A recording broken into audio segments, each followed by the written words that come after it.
estar con ustedes nuevamente en este estudio del libro de los Hechos. Estamos aquí los pastores Alexandra y Randall González con ustedes. Y el día de hoy continuamos con el capítulo 25 y 26. Así que le pido que abra su Biblia, si la tiene o si es digital, que abra su teléfono, su tableta, su computadora y también un cuaderno de apuntes porque es un estudio bíblico. Así que, ¿verdad? Hay que sacar cuaderno y bolígrafo, ¿verdad?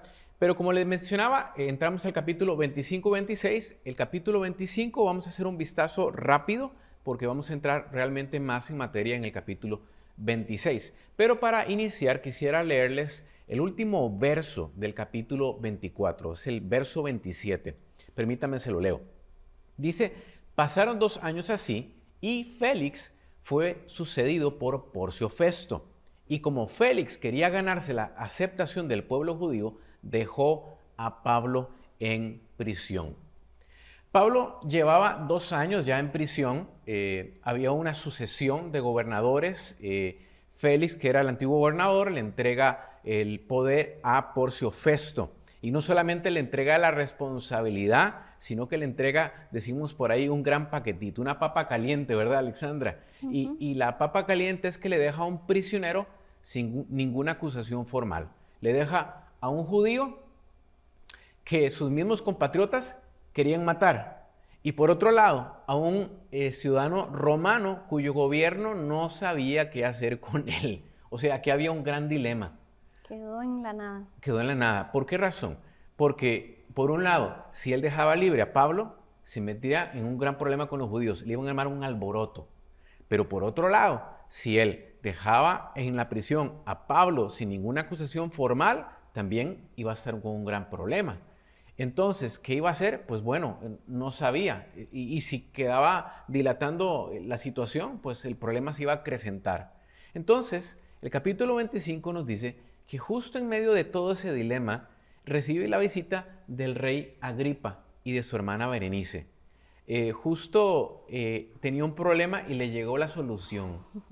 Quizás usted lo recuerda, quizás no lo sabe, pero el rey Agripa era el último de la dinastía herodiana.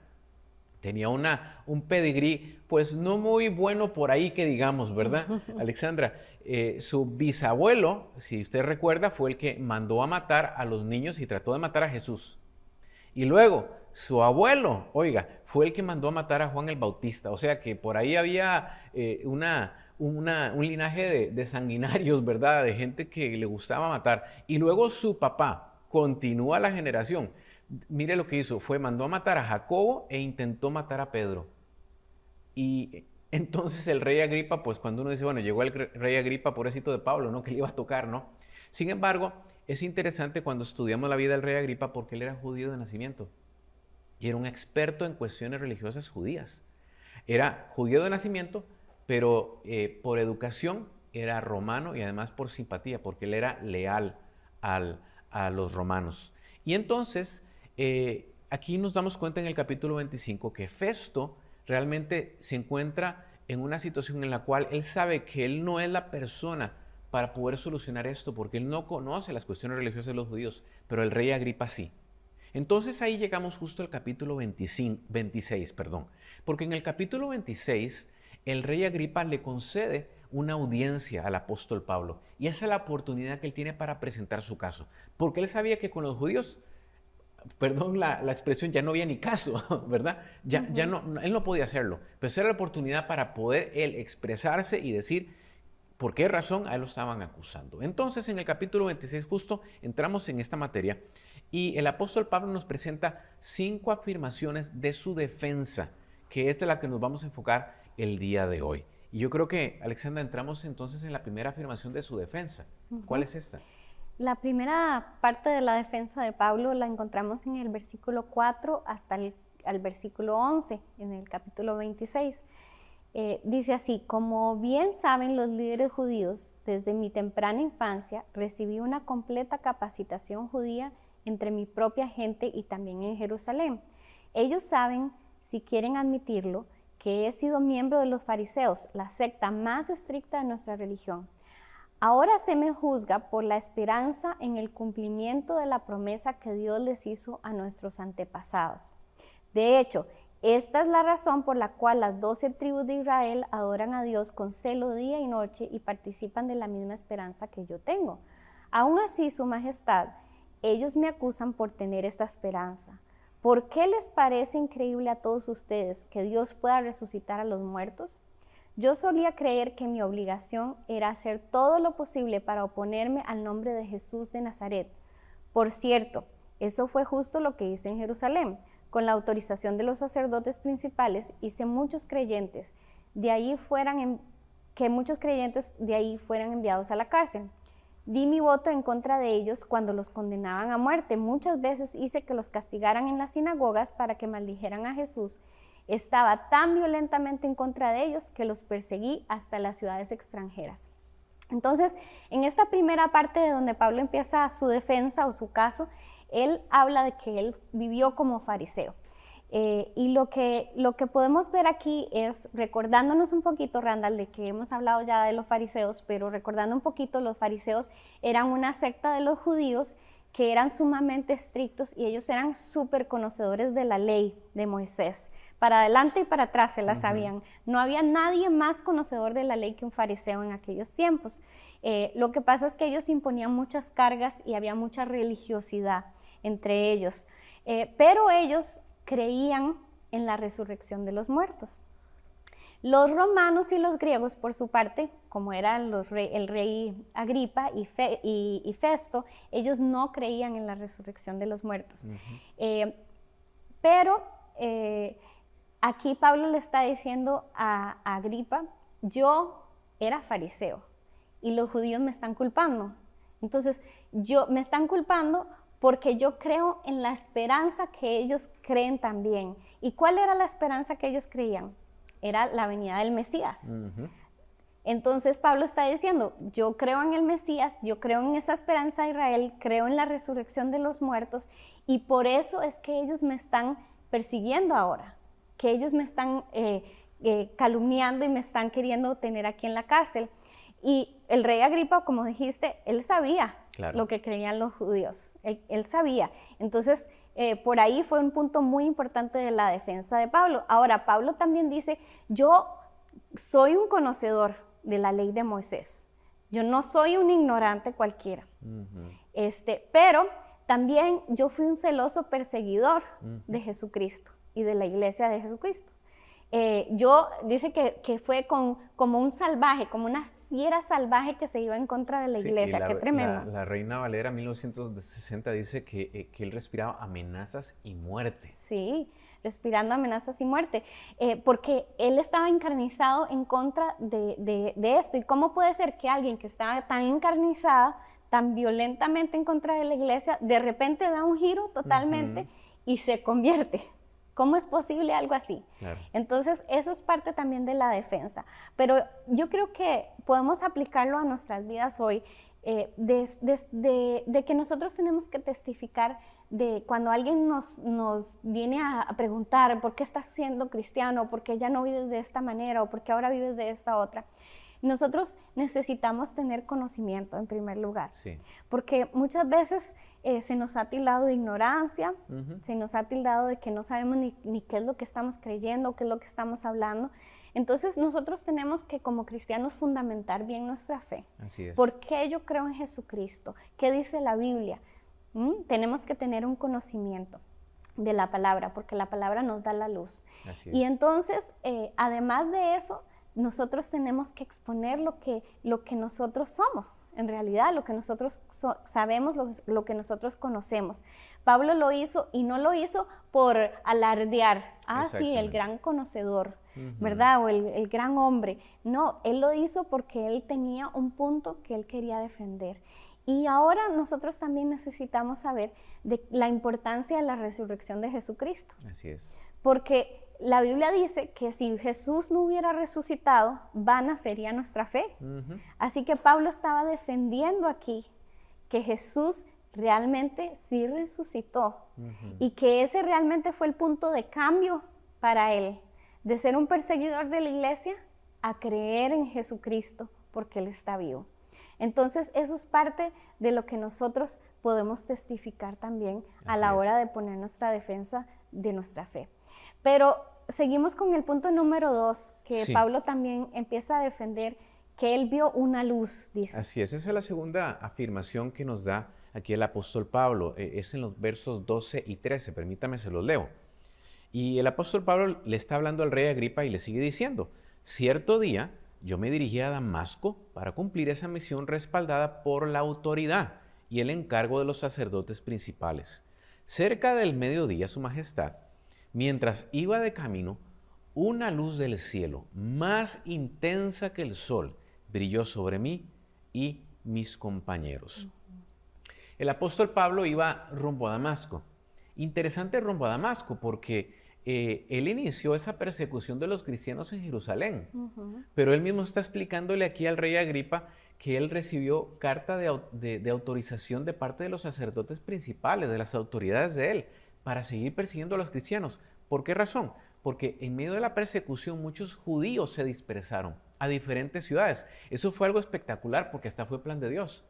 Satanás pensaba que estaba destruyendo la iglesia. Lo que no sabía es que más bien estaba haciendo que la iglesia creciera, yéndose a otras ciudades, multiplicándose.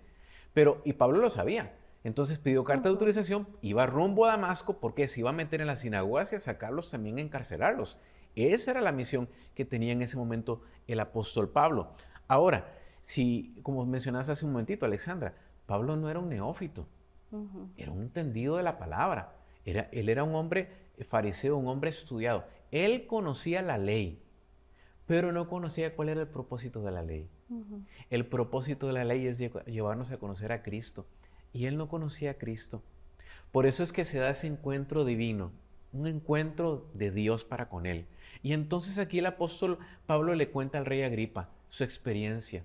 Dice, rumbo a Damasco, me encuentro con una luz, más brillante que la luz del sol. Lo dejó ciego. Por 3 días estuvo Pablo ciego. Y después del tercer día, él recobra la vista. Y uno diría, qué bien. Sí, pero no solamente recobró la vista. Él recobró una vista que realmente no había tenido toda su vida. Fue una visión espiritual. Porque en ese momento él tuvo un conocimiento realmente de quién era Jesús para él. Y yo creo que esto nos habla también a nosotros, Alexandra, y a todos los que están viéndonos en este momento. Porque yo me he encontrado personalmente en muchas ocasiones orando, diciéndole, Señor, ayúdame a ver esta cosa que estoy viviendo, en un caso en particular, desde tu perspectiva. Porque mi visión natural es tan escasa y mi raciocinio es demasiado humano. Y yo necesito que el Señor me dé la perspectiva divina. Y yo creo que esto nos puede abrir una ventana de oportunidad para orar en nuestra propia vida. Señor, ábreme los ojos y ayúdame a ver las cosas como tú las ves. Por otro lado, también... Incluso también para orar para que la gente sea salva. Segunda de Corintios 4:4. Sí, y de hecho quiero leerlo, porque Segunda de Corintios, mire lo que nos dice, qué tremendo está este versículo. Esta es la Nueva Traducción Viviente. Dice, Satanás, quien es el Dios de este mundo, ha cegado la mente de los que no creen. Oiga, ha cegado, no los ojos, la mente. Y mire lo que sigue diciendo.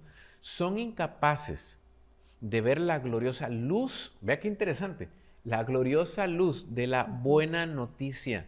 No entienden este mensaje acerca de la gloria de Cristo, quien es la imagen exacta de Dios. Y es aquí entonces también donde encontramos otra aplicación, y es orar por el mundo entero, orar por nuestra familia, por nuestros vecinos, por nuestra ciudad, por nuestros países.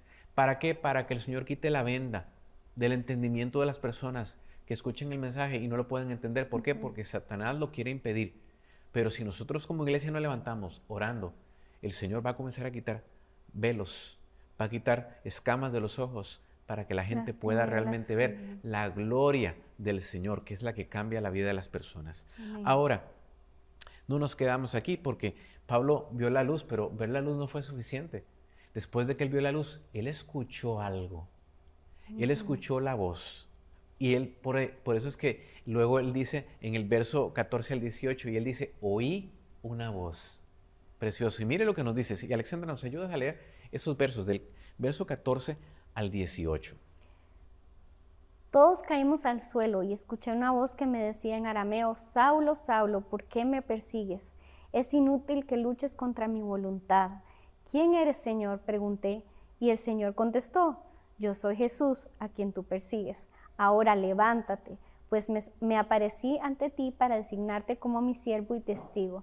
Dile a la gente que me has visto y lo que te mostraré en el futuro, y yo te rescataré de tu propia gente y de los gentiles. Sí, te envío a los gentiles para que les abras los ojos, a fin de que pasen de la oscuridad a la luz y del poder de Satanás a Dios. Entonces recibirán el perdón de sus pecados y se les dará un lugar entre el pueblo de Dios, el cual es apartado por la fe en mí. Es interesante porque los que iban acompañando a Pablo vieron la luz, pero no vieron al Señor. Escucharon un ruido, pero no escucharon la voz del Señor. Solo fue Pablo. Y otra cosa interesante es que Jesús le habló en la familiar lengua aramea de los judíos y lo llamó por nombre, Pablo. O sea, yo me imagino que Pablo se quedó estupefacto en ese momento. Y no solamente lo llamó por nombre, sino que le dijo, quiero que sepas algo, deja de luchar conmigo. Es ahí donde Pablo se da cuenta de dos cosas muy importantes. En primer lugar, al Jesús que él había escuchado tanto, se dio cuenta de que estaba vivo. O sea que lo que decía la gente, que un tal Jesús había resucitado, en ese mismo momento él se da cuenta, Jesús resucitó. Y en segundo lugar se da cuenta de otra cosa, que a quien él verdaderamente estaba siguiendo era Jesús. Porque si estaba siguiendo a los cristianos, estaba siguiendo al mismo Jesús. Los sufrimientos de ellos eran los sufrimientos de Jesús. Estaba persiguiendo a los cristianos. Otra cosa muy interesante, porque en el verso 16, en la versión Reina Valera 60, le dijo, justo en este tiempo he venido para que tú seas mi ministro, dice la Reina Valera 1960, en la Nueva Traducción Viviente dice siervo, pero la palabra ministro en la versión original significa la palabra remero. Y un remero era justo el siervo de menor importancia en una galera. ¿Qué es una galera? En un barco de esos antiguos de velas y remos. O sea, Dios le estaba diciendo aquí a Pablo, te escogí para este tiempo, para que tú seas mi siervo, pero uno de los siervos de más bajo rango. Tremendo. Yo creo que eso nos habla a usted y a mí. Tan interesante es así que cuando yo estaba estudiando esto, Alexandra, me quedaba recordando en cuántas de las cartas del apóstol Pablo, cuando él las inicia, él escribe, aquí les escribe el apóstol Pablo, el esclavo del Señor, el siervo del Señor. Yo creo, Alexandra, que el apóstol Pablo, esas palabras se le quedaron tan grabadas que él las abrazó y él entendió, yo soy un siervo del Señor. Porque él era un líder prominente, alguien respetado, fariseo, un estudioso, a los pies de Gamaliel, de una persona sumamente preparada. Pero Dios le dice, no, bájate de esa silla tan alta en la que estás, tú eres mi siervo. Y otra cosa que me llama mucho la atención es que luego le da su misión y le dice, no te voy a mandar con los judíos. Me imagino que le hubiera encantado ir con los judíos. Él era un judío y sumamente preparado. De alguna manera sí, siempre con los judíos, ¿no? Sí, de alguna manera sí, siempre con los judíos, pero específicamente lo mandó con los gentiles. Tanto es así que conocemos al apóstol Pablo como el apóstol de los gentiles. Claro. Y lo mandó con los gentiles, con los que eran despreciables. Con ellos los mandó para que, le dice la escritura aquí que acabamos de leer, para que les abran los ojos. Qué interesante, porque justo lo que Jesús había hecho con él, era lo que Dios había hecho, lo que quería que Él hiciera con otros. Y yo creo que aquí hay una aplicación también para nosotros, en que nosotros no debemos dejar de hacer lo que Dios hizo con nosotros. De gracia recibimos, damos de gracia. El Señor nos libertó, pues Señor, úsame para que yo sea un instrumento, para traer liberación a otros. Alguien me habló del Evangelio, pues Señor, úsame también para que yo pueda hablarle a otros del Evangelio. Además, yo creo que aquí hay varias aplicaciones. Otra de las aplicaciones prácticas que encontramos también es, Señor, abre nuestros oídos espirituales. Así como el apóstol Pablo escuchó la voz y escuchó por nombre, el nombre de su voz, pedirle, Señor, ayúdame a escuchar tu voz. Recuerdo lo que la palabra de Dios nos enseña, mis ovejas oyen mi voz y me siguen.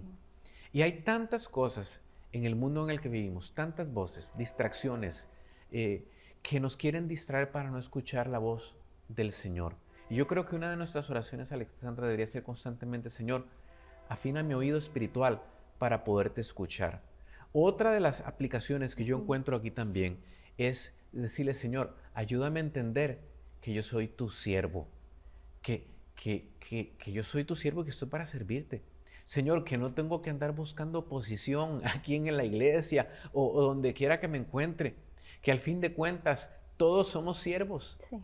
Tú eres el líder supremo y nosotros estamos para servirte. Al fin de cuentas es el cuerpo de Cristo, como nos enseña la palabra de Dios. Unos manos, otros pies, unos dedos, otros orejas, pero todos nos necesitamos y todos servimos. Y cuando cada uno de nosotros sirve en su función, en conjunto, hacemos que el reino de Dios crezca. Amén, así es. Y entonces, esta es la tercera afirmación que el apóstol Pablo le hace aquí al rey Agripa. Ahora, vamos a la cuarta afirmación, Alexandra. Sí, la cuarta bueno, la podemos ver en el versículo 19 al 21. Y dice así: por lo tanto, rey Agripa, obedecí a esa visión del cielo. Primero les prediqué a los de Damasco, luego en Jerusalén y por toda Judea, y también a los gentiles, que todos tienen que arrepentirse de sus pecados y volver a Dios y demostrar que han cambiado por medio de las cosas buenas que hacen. Unos judíos me arrestaron en el templo por predicar esto y trataron de matarme. Entonces, aquí lo que Pablo está diciendo es la cuarta parte de su defensa, y es que él no fue rebelde al llamado que Dios le hizo, que Jesucristo le hizo a él. Y qué interesante, ¿verdad? Porque Pablo aquí está diciendo algo clave.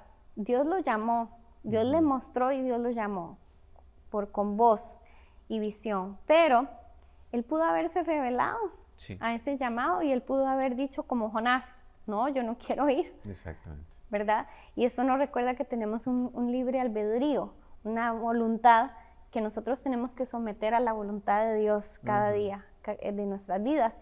Entonces, él dijo: yo fui obediente, yo no fui rebelde, yo no fui rebelde. Qué importante, porque hoy en día mucho es de rebeldía. Sí. Alguien dice algo y todo el mundo le lleva la contraria. Se cuestiona mucho, ¿no? Sí, está muy de moda, ¿verdad? Ser rebelde, pero no importa lo que sea, nosotros necesitamos ver la gloria de Dios, ver su luz, y cuando vemos su luz y oímos su voz, necesitamos decir: sí, Señor, heme aquí, aquí estoy, a tus órdenes, Señor.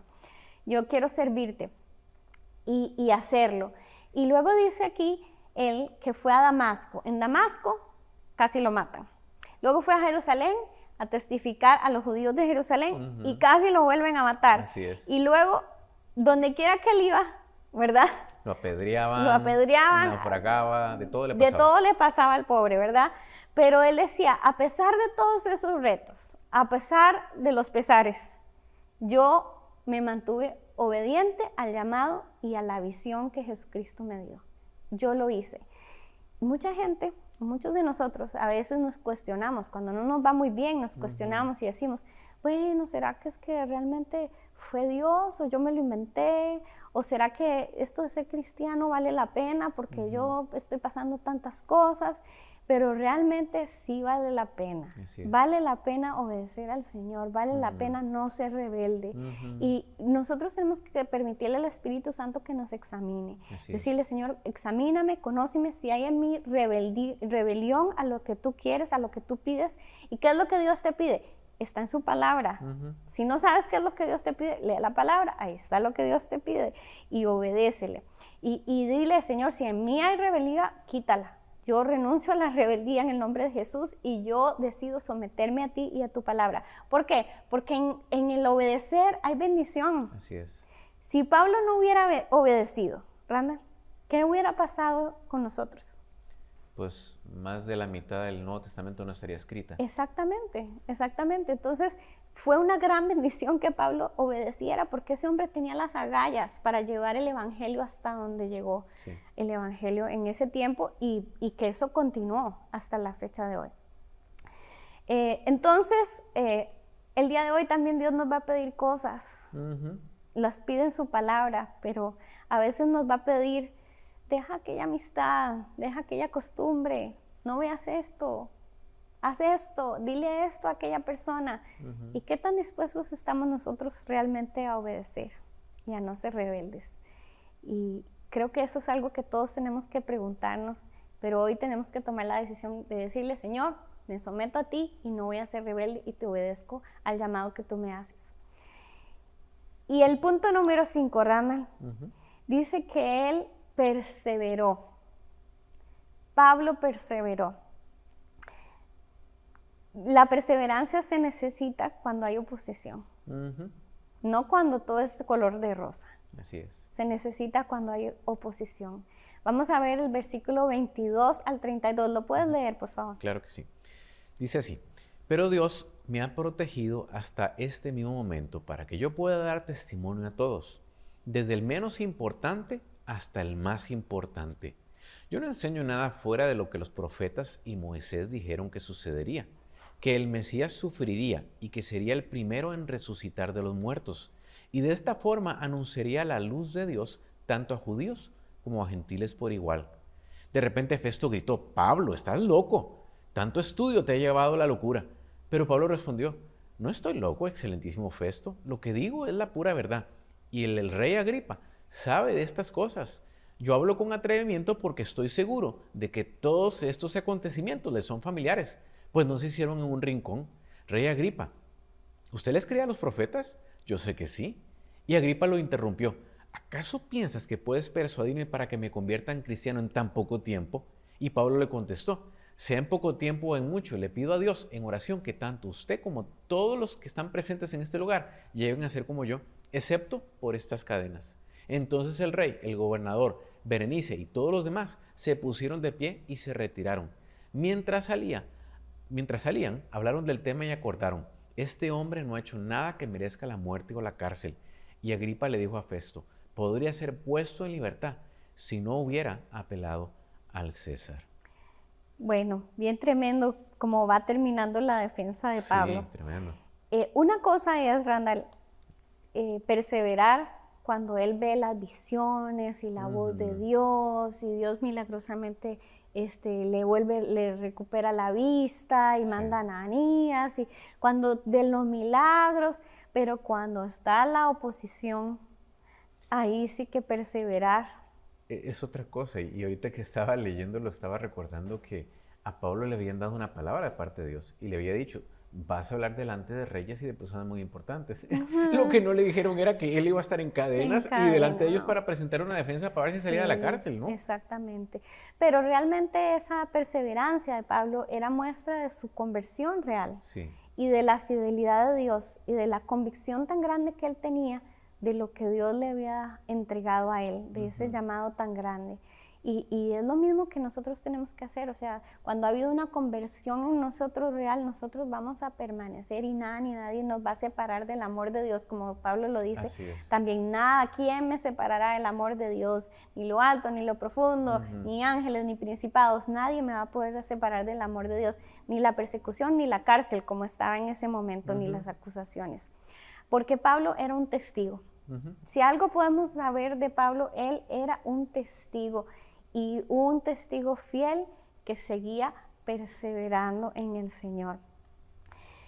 Ahora, en medio de esta defensa, Festo lo interrumpe y le dice: Pablo, tú estás loco. Y yo creo que esto tal vez es común para nosotros que lo hemos oído. ¿Cuánta gente nos ha dicho: ay no, esos son unos locos, son unos fanáticos, son unos panderetas? Lo que quiera que nos digan cuando somos cristianos y cuando defendemos la fe, ¿verdad? Y este Festo le sale diciendo eso a Pablo. Pero me encanta que en 1 Corintios 1:18 Pablo dice que la cruz es locura a los que se pierden, pero para los que se salvan, que somos nosotros, eso es poder de Dios. Así que nos resbale, ¿verdad? Si nos quieren decir locos, que nos resbalen. Si a Pablo le dijeron loco, que nosotros también nos lo digan, no nos importe, porque es poder de Dios para salvación, la cruz y Jesucristo. Ahora, cuando Festo le dice a Pablo: Pablo, tú eres loco, ¿verdad? También Agripa sale en la escena, y Agripa le dice: Pablo, pero ¿cómo es esto? ¿tú cómo que me quieres convertir a mí? ¿Me estás queriendo persuadir a mí para que yo me convierta?